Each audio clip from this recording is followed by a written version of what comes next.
Hello everyone. Welcome to my mini lecture. Today we will learn about the testing and debugging of the sound and light circuit. Teaching objectives. Through this lesson, you will understand and become familiar with the principle of the bistable circuit. Teaching key and difficult point is the operating principles of the sound and light circuit. During the operation, we must adhere to safe electricity practices. Before powering up the circuit, it is essential to check for any short circuits to prevent damage to the sound and light circuit. Question 1. How to check the soldering quality of the PCB? What are the criteria?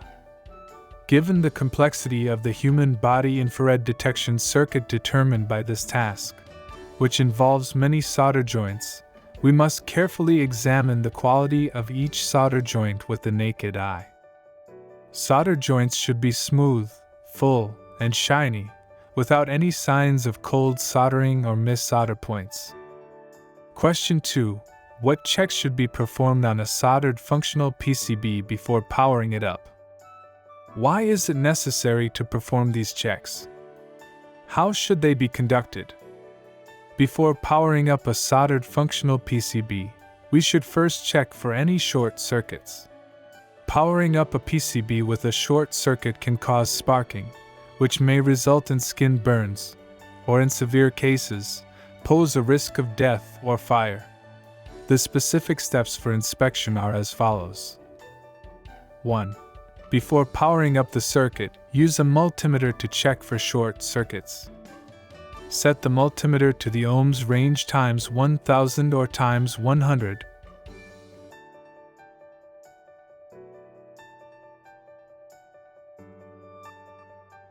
Connect the red probe to the power supply end of the combustible gas detection circuit and the black probe to the circuit's GND, and then observe whether the multimeter's pointer points to 0.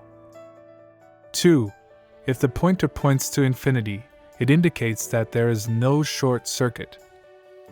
3. If the pointer points to 0, it indicates that there is a short circuit, which should be found out. Question 3. How to find out the fault of the circuit? 1.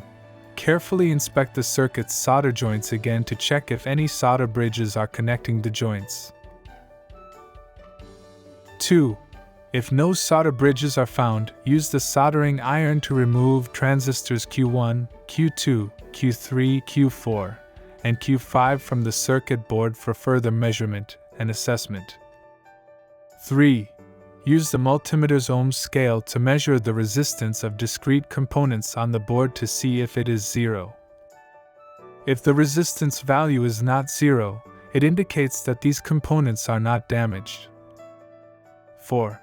If all these components are normal, use the multimeter's ohm scale to measure whether the 5 removed transistors are damaged.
After powering up, first use a jumper wire to short J2's pins 1 and 2, forcibly giving the circuit a low-level signal, and observe whether relay K1 pulls in, whether LEDs D1 and D2 flash alternately, and whether speaker LS1 sounds an alarm.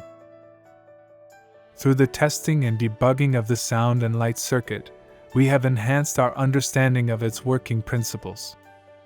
Please consider this. What is the purpose of using a jumper wire to short J2's pins 1 and 2 after powering up? That's the end of this lesson. Thank you for watching.